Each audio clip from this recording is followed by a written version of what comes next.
یہ شرعی معذور کی آپ کو تعریف بتائی کہ جس کو کوئی ایسا عذر لاحق ہو جائے کہ اس کی پاکی قائم نہیں رہتی، کوئی شرعی ہیلہ بھی ایسا نہ ہو کہ وقتی طور پہ وہ اس کو روک سکے، اور جس وقت کی وہ نماز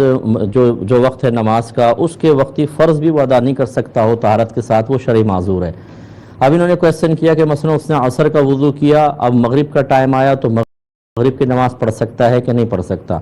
دیکھیں اس میں بس ایک چیز غور سے سنیے گا اور اس کو یاد رکھیے گا، اگر جب اس نے وضو کیا تھا تو وہ عذر لاحق تھا یا نہیں تھا، یعنی جب وضو کیا قطرہ آیا تھا یا پھر وضو کے بعد قطرہ آیا مغرب سے پہلے، اگر ایسا ہوا تھا یا نہیں ہوا تھا۔ اگر ایسا ہوا تھا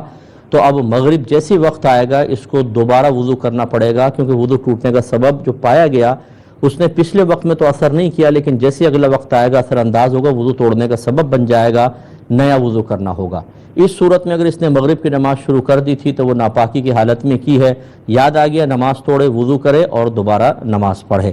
لیکن اگر اس نے عصر کا جو وضو کیا تھا جیسے آخری وقت میں کیا، مثلا اس وقت وضو کے دوران بھی قطرہ نہیں آیا، اس کے بعد بھی قطرہ نہیں آیا، حتیٰ کہ مغرب کا وقت آ گیا، تو اب یہ اسی وضو سے مغرب کی نماز پڑھ سکتا ہے۔ گویا کہ پہلی نماز کا وقت گزر جانا شرعی معذور کے وضو کو نہیں توڑتا، بلکہ جو عذر لاحق ہوا تھا پہلے، جب وہ وقت کے اندر ہوتا ہے تو اپنا اثر نہیں کرتا، یعنی وضو توڑنے کا سبب نہیں بنتا، لیکن جیسے وقت نکلتا ہے